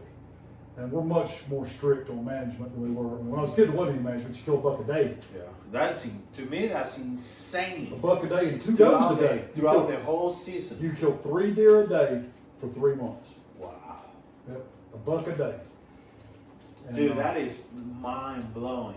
Yeah, you know? And we did it. I mean, we laid them down. The club I was in had 40 members, and we killed. I think the last year it was open, we killed like 86 bucks, and we had 125 doe tags we filled every year for 20 years. Oh my God, man. That's 40 members. We killed 125 does and 80 something bucks every year. Wow. It's like, you know, that's a debate. A lot of people talk about the 1 buck tag, and it's going to increase this, and it's going to increase the quality. And I remember Michael Perry did actually an interview with a biologist. I can't remember what was his name. I even made a post on Facebook, and we're talking about like what, 3 or 4 years ago? Yeah. And the biologist was talking about like, just because we go to a 1 buck state, like 1 tag state, it doesn't mean that we're gonna have 150s and 160s running all over the place, because like we don't have all that rich It's just soil. not the same deer. It's Even the genetics, because the deer that were brought in from up north here, they're giant. Yeah. I mean, they get big. You know, that's where our 200 inchers are coming from, and where we kill a lot of these big deer, where I mount a lot of these big giant deer, are from other places, getting the same food even that our deer did. The genetics are just different. Yeah, the density of the horns, man, like. Well, the whole bone structure. Yeah. The legs are bigger. The body itself, like, it's just it's the same animal, but it's like a different level. You know what I mean? And it has to do with nutrition. That's what it's all about. And you know, I remember listening to that interview, and it was really good because you have a professional that actually knows what is he talking about with research and data to back it up and all that, and he's talking about like plain honest opinion, like this is not gonna happen the way that people may think, right? Because unfortunately, and obviously, if you've got a deer that has got the potential to be a 160, if you shoot him at 3 years old, he's not gonna be a 160. I'd be guilty of that. But at the same time, it's the reason why we don't get flooded with non-residents coming to hunt Alabama because, what's the point? You know what I mean? Like, I can tell you right now, I take in usually between 150 and 200 deer a year. Yeah. And I have got very few that are over 150 inches. And I've got a lot that are 4.5-year-old plus. Yeah. You know, but there's a lot of deer in here, man, that are nice, like heavy horned, 200-pound deer, which a 200-pound deer in Alabama is a beast. Yeah. I mean, that's a big buck. That are, they'll be 115 to 130 inches. I mean, I would say a good average for what we would consider a mature trophy whitetail is about 130. Wow. 130 to 135 is a really nice buck. And you'll find some that'll make it to 140, but on very few pieces of property. Like a lot of the deer we see that are that size come from generally the same areas. Yeah, and that specific area with the genes of whatever was brought. The genetics, it's just there's specific areas in the state and stuff that are that way, but and every once in a while you'll just have a freak that's just a giant. Yeah. But also it's like that club I went to, that rabbit club. Dude, them guys don't kill 3 or 4 deer off that property a year. And it's 600-700 acres. Wow. A lot of it's pines. They got fields planted out there because they kill rabbits. But they got, there's food, there's everything the deer need. And it's loaded with deer, but they've got game cameras out. And the biggest deer on the property is a 140. As far as all their cameras, they had one of those things, a 10 point. It's really nice for a 140. But most of the deer, dude, they'd be big bodied deer. And most of them were about 120 inches. And had a lot of real bad genetics as far as like half rack deer, stuff like that. But we run into that a lot down here. So you just kind of have to, it's in perspective. It is what it is. We don't go to the woods expecting to see a 160. Yeah, no, we never. That's why when we go out west, everything kind of changes too. I go trying to see something. I wanted to see, like, that's like I said, to me it's a success when I see something, regardless what it is. I see a deer is a success, man. I'm like, man, it was well worth it. Yeah. I was able to see one, I learned a little bit more from them, just watching doing their thing, and maybe next time I'll get lucky. And I guess it's the good thing about the uncertainty of not knowing what's up ahead right there. Because you just go behind, and next thing you know, you end up running into some good ones. Yeah. Dude, this there is looking. Woo! My goodness. You getting there? Take this screws out his ear. I'm gonna need a little adjustment. First, we're gonna put his mouth together. Yeah. So we can see what he looks like. Get him stapled up, and then we can kind of make a decision as to what you want him to look like permanently.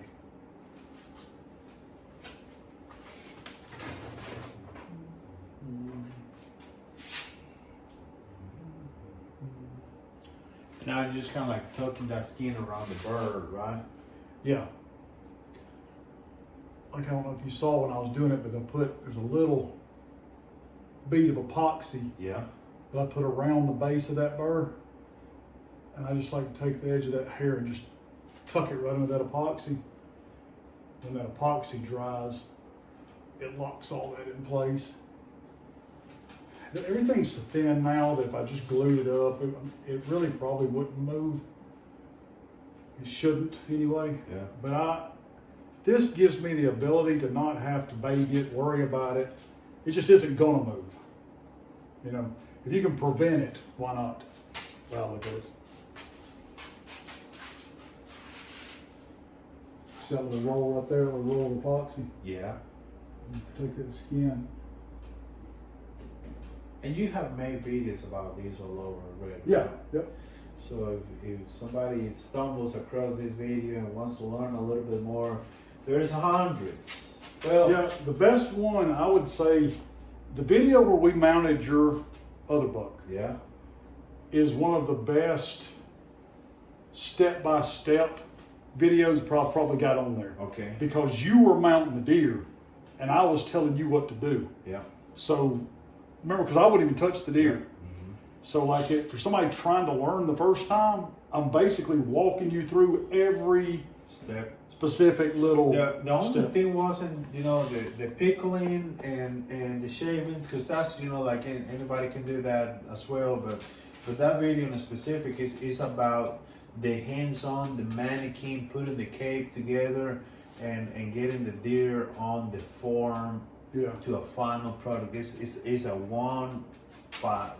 one-on-one teaching, if we can say it like that. Yeah, I didn't really expect that to be, well, I didn't think about it being such a good instructional video. I thought it would be fun for you to put your own deer together. Yeah. And I knew it would make a good video, but I didn't think about the fact that, like, when I was editing it, I was like, man, like, I legit really had to go through every single step on that. Yeah. But as far as the process I'm using now, like if y'all want to learn like the way that I mount deer now, the newest how to mount a deer head video, it's called How to Mount a Deer Head or How to Mount a Whitetail or something. Right. Advanced Techniques. That's the newest one that I've got on there. I've got 3 different ones. And I basically made a new one every time I kind of updated what I was doing. But the newest one is the Advanced Techniques, and it'll show epoxy eyes, pre-built ears, all that kind of stuff. Yeah, that stuff, the pre-built ears is a game changer. That was pretty cool, wasn't it? Yeah, it's amazing. Because you got to see it done the other way Yeah. when we did your other deer. Yeah. Because what it did pretty much is it built the ears like if the skin was on it, and when he had him the way that he wanted, close to, he just cut him out.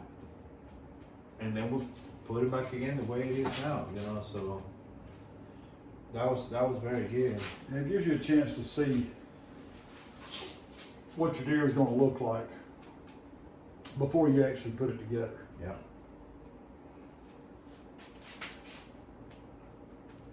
Like I said, we may change a little bit of something here or there, depending on what you like or what you want, but those can be moved for a week. So once I get all this put together, we'll come up with the final product. I do like that. That offset, yeah. Yeah, I think that's gonna look good. Yeah, to me that offset, man, it's really nice.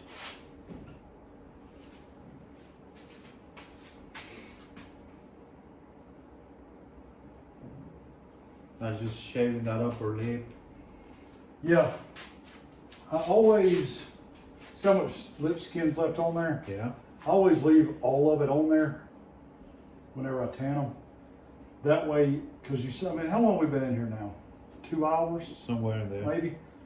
And the outside edge, you can see when it's starting to turn dark brown? Mm-hmm. It starts to get a little bit dry. And I can trim that. You see right here. See that edge is dark brown. It's kind of crunchy. So I can go ahead now and I can trim it to length that I want to tuck. And it gets rid of all of that dried skin, and you're right back to soft, pliable skin again. Mm-hmm. So it just gives you a little bit of room to play. A little bit of wiggle room, yeah.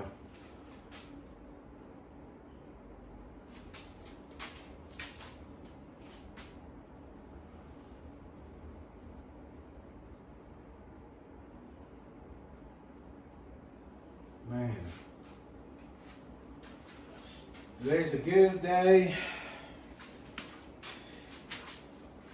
Good weather. Good company. Good friends. It is beautiful, by the way. Later on, we're gonna have good lunch. Yes. I'm looking forward to good lunch. Yeah. I'm starving. Mm-hmm. Of course, if anybody ever watches my Facebook page, they know I eat. Yeah. I'm always cooking something.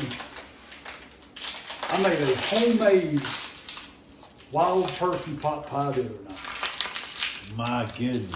Man, me and Chris ate the whole thing. I don't blame It was in a 9-inch pie pan. We ate the entire thing. Yeah. Sounds good, though. I say we, Christy, she ate a plate of it. I doubt that it was all Christy. I may have contributed more. I think that you might have tried to take somebody's, credibility away when it was you. Yeah.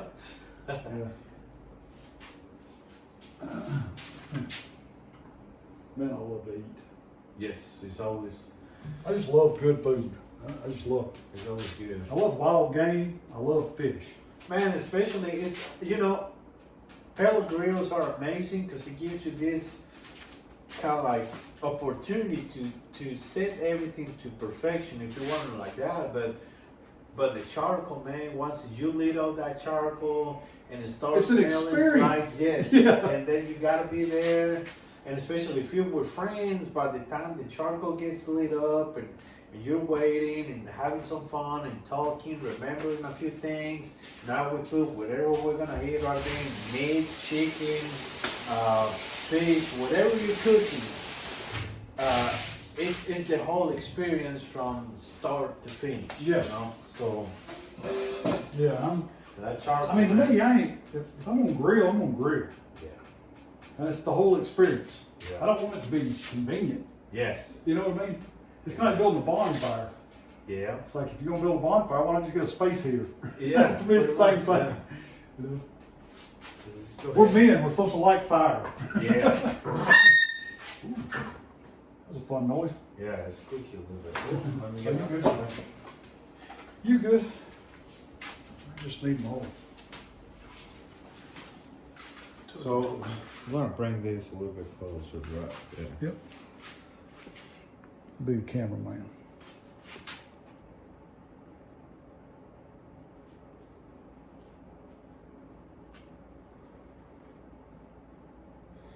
So you roll it out and then push Yeah, it make in. sure. Yeah, make sure that it's flat. Yeah. You want it to be folded.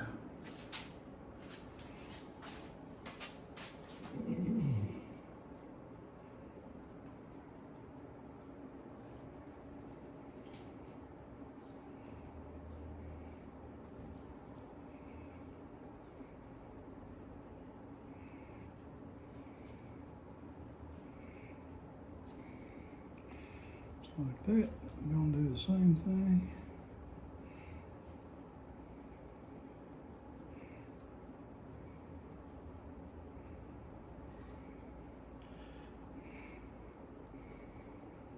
Oh, and of course, I'm guessing if you go ahead and do a little too much, you can always recover because the glue is still green. I mean, it's still wet, so you can Oh yeah, pull you're it good. out. And Yeah, you're good for days. okay. Yeah, you're good for days. What I'll do here, I just tuck. I get the skin laid in there flat. It's basically all I'm doing with this tucking tool Yeah. because it's thin, flat. And you can see where you can still see the edge of the lip skin. It's not fully tucked yet. And what I'll do, once I've got everything in this tucking groove and got everything flat and laid against itself correctly, I have got a carburetor screwdriver. Okay. This is my favorite tucking tool. Yeah. I filed the end down to where it's not sharp anymore. And I can lay that in there flat and twist, and it pulls the skin in there. Just So like flat. yeah, and you like twist. that. And that's how I finish off the tuck. Nice and tight. And I love the way the this bottom lip shows just barely right there on the mouth. Yeah, you want to leave just enough where you can see it. At least I do. Yeah. Um, I liked it. It gives it a lot of personality. yeah, when you look at a lot of reference photos, a lot of deer, you can't see their bottom lip. Yeah. You know what I mean? It's just, it's one of those, I want to say it's more of a taxidermy thing than it is even a natural thing. And I could be kind of wrong there. I just noticed that you don't really see it a whole lot on, but I think that right there is going to be real close to natural. Once this gets to drying, it's got a little bit of a plumpness to it. I like to kind of flatten out that bottom side right there where it plumps. It gives that lip the separation from the skin. You know what I mean? But it won't really hold that as it's drying. It's one of those things that you'll kind of have to go back and do in about 3 or 4 days. Once it'll hold that little change.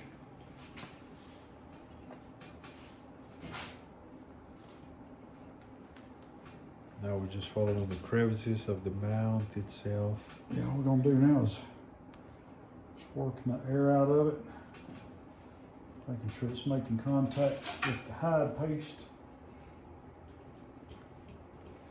Getting the brisket lined up. We still ain't got glue down here, so we're gonna have to pull this down, get all this lined up, and glue the brisket up.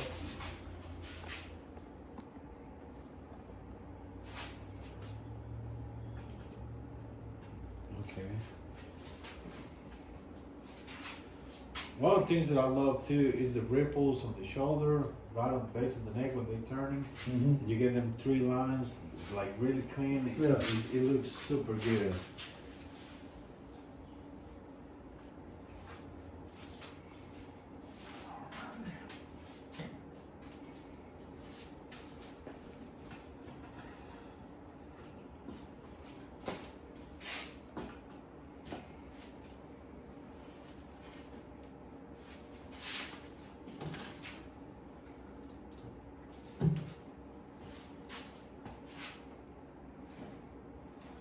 So copious amounts of good. Well, not really copious. Yeah, it's not gonna be a whole lot. Matter of fact, if I've got too much, I'll put it back in the bucket. Okay. You just want to make sure, depending on how you're texturing the form, like on this one, I use that carpet roller. It pokes a whole bunch of little bitty holes in it. Yeah. But when the glue goes down those holes, it just kind of grabs it. You know, it just gives it something to lock onto, to hold onto. So I like to kind of rub it in there to make sure it gets down in those holes. After that, I'm pretty much removing a lot of the excess because my cape is so dry. If the cape has more water in it, you're gonna need a little bit more glue. So this is the tool that he was talking about, doing the holes on the mannequin. I don't know about y'all, but hey, this is a meat tenderizer. Perfect meat tenderizer right here. I mean, seriously, you get a good steak and you go over these things a few times. My goodness. Some buttermilk. Yes, chicken, man. Chicken fried chicken. Look at here. Chicken fried steak. This will do the job.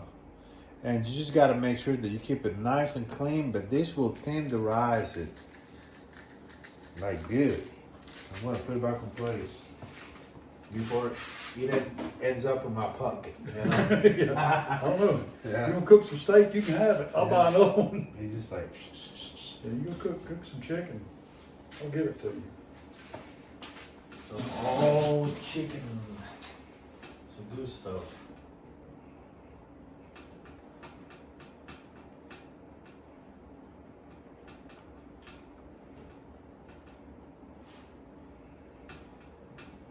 Man, and the crazy thing about it, here we are sitting, you know, and all that.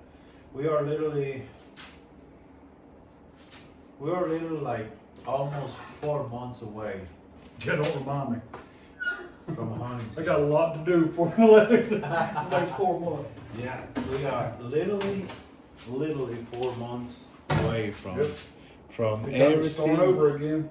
Oh God, yeah. It's like I can't wait, and then it's like, my goodness, I want this season to be done. It's like, yeah, I know you're so wore out when it ends. Especially here, because we have a 3-month rifle season. Some areas. Yeah, a 1 month bow season Yeah. before that.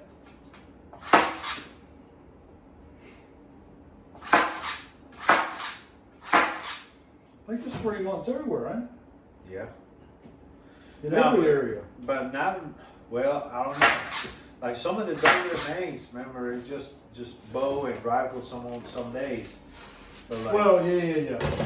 Yeah, like in a lot of public land, you've only got certain hunts. Yeah. Yeah. But like from private or something like that, yeah. Right.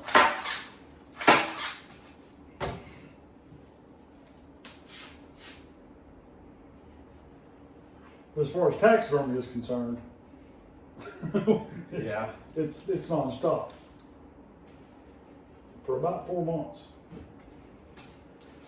It starts even earlier here because, well, Kentucky and all that stuff opens September, first week of September. Oh yeah, Tennessee got that velvet. Yeah, they got velvet hunt mid-August.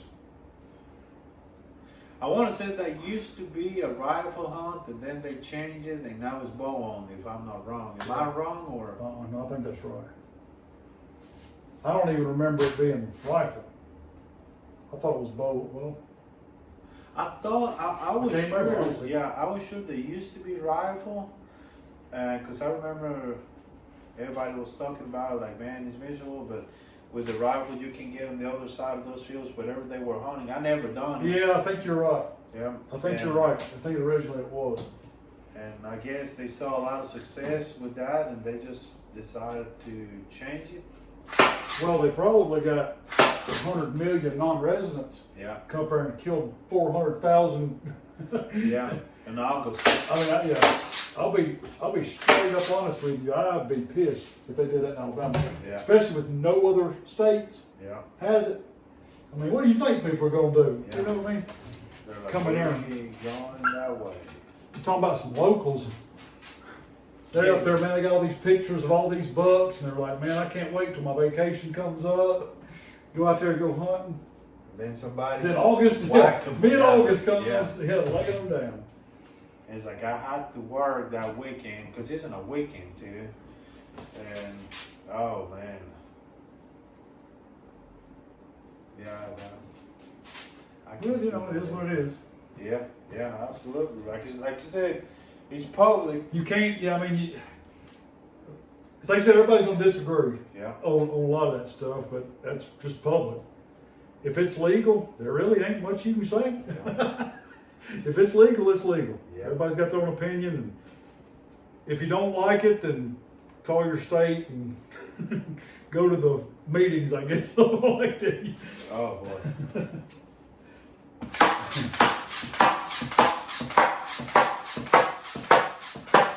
Some opinions, man. Yeah, I didn't have that last time you was over No, here. my forearms were getting pretty strong by the time that we were done. Especially that old rusted one I had. Oh yeah. Yeah, that sucker right there is nice. I've had it now a while, and it has been perfect. I'm not 100% sure, but I'm pretty sure if any of y'all want that thing, I'm pretty sure I've got it in my Amazon store. My Amazon store link is in the description of the video, down below the video. Just click on more beside the description, and it will take you to those links. I think it just says my Amazon store. Click on that, and all of, or most of my supplies I use are in that store. I've also got hats on there too. Yeah. In Shopify store over there.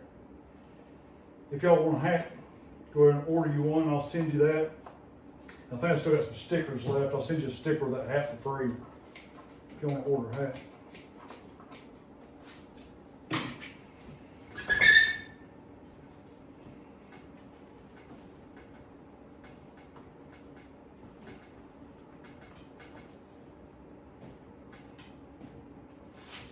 Now it's looking.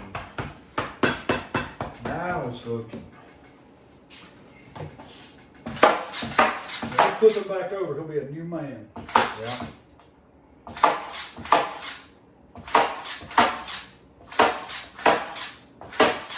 We did a really good job on his cape because it was you the one that caped him, you know. Yeah. Yeah. You were the one who caped that deer. I really here. Yeah, I really like mounting deer that I cape. Yeah. Just a lot easier. I mean, you saw how much cape we saved. Yeah. That's it. That's all I cut off. Yeah. And it seemed like it was way back, but it's just these forms are long. Yeah. You don't know how many of these things I mount where I just about don't cut anything off the back because people, they cut them off right to the edge. Yeah. Which is fine, that's enough cape. But if you decided to get a pedestal mount or anything else, it would not work. Yeah, you got a video on that as well, on how to properly cape them. Yeah.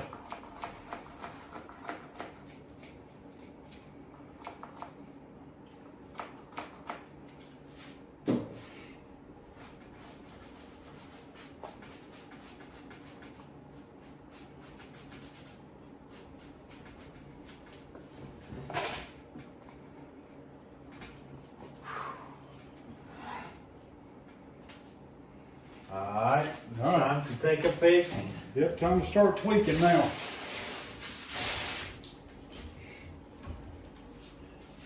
So what are we going to change? First, Oh my God. first I got to get the glue out of his head. I'll pile that glue up for the stitch. I'll press this back into the stitches.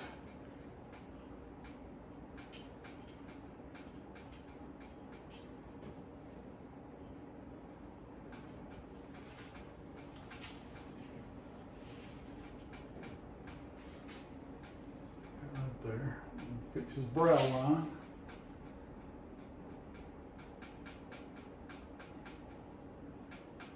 Right there.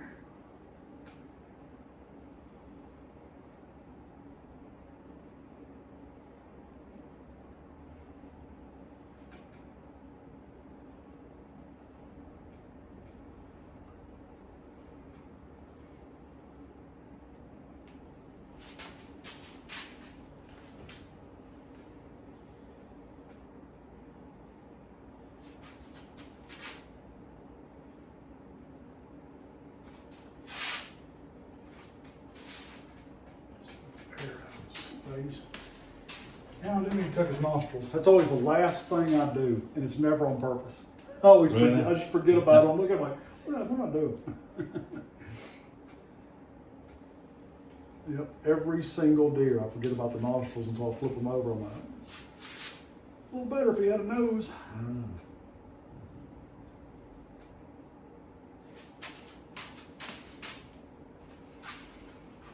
You see how easy that goes in there with that thin, Yep. thin skin like that? Absolutely.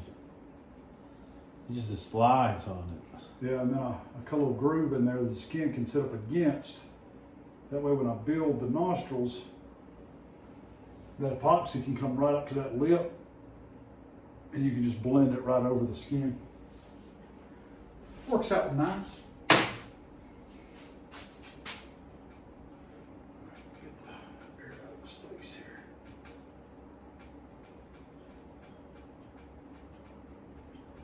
Couldn't find all these muscles we made.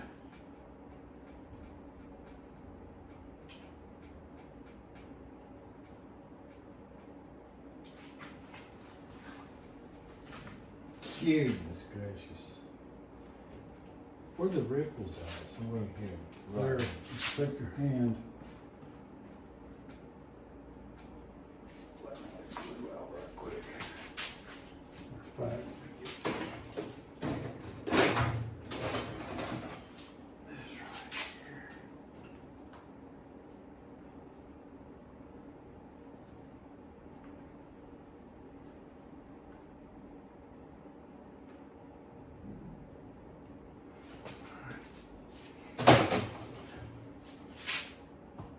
Lay your hand down there, you'll be able to feel. Mm-hmm.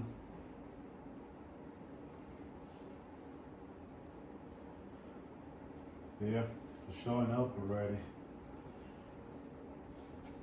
One there.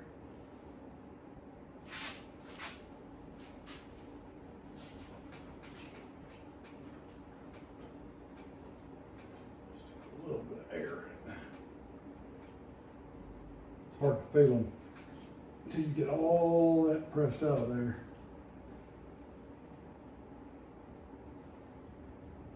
One there.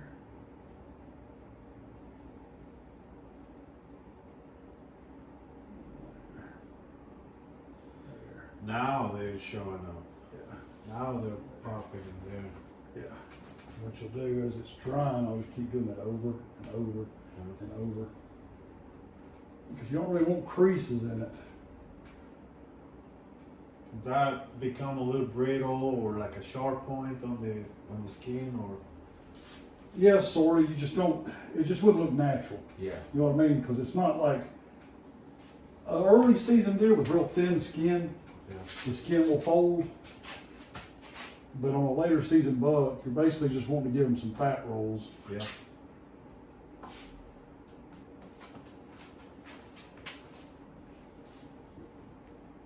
Like that right there is going to show up more than you realize when you put it on the wall. I know, that's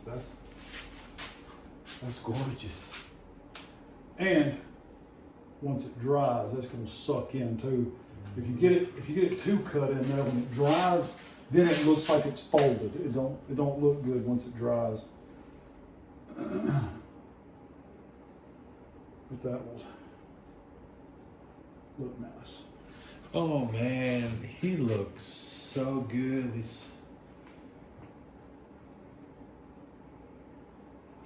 I'm glad you like it. Absolutely 100%. Looks gorgeous. So nice to remember it, you know, like this is great. Right.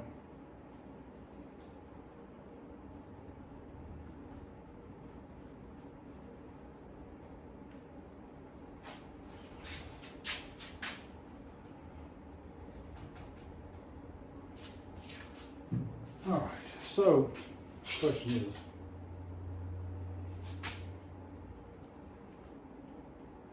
how do we want the ears? Look at him. Based on your expertise, I'm happy with the way they look. I want you to look at them and just give me your opinion.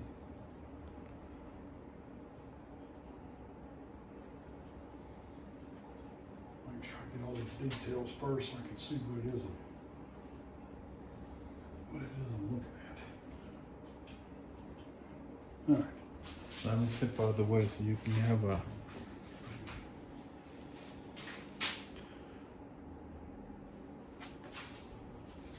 Oh yeah, that fixed it.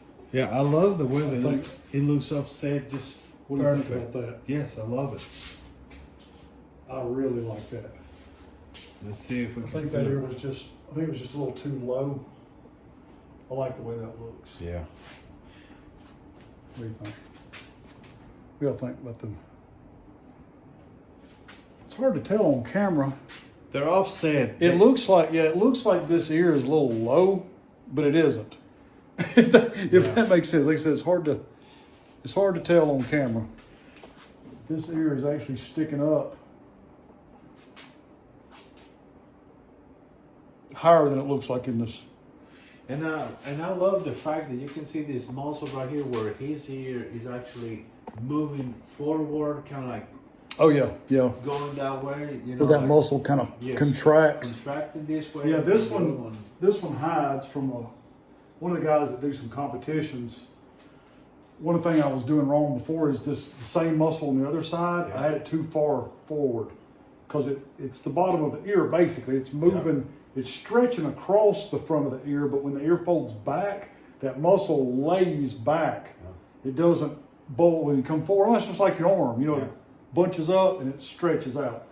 So basically on this side, it's going to be more stretched out, and you're not going to see it from the front. Yeah.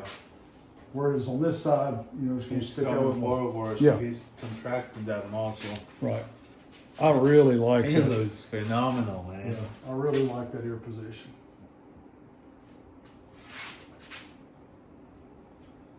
I do. I think that's going to look really good. Let's get these bladed out real nice here. Get them good and slick, thin.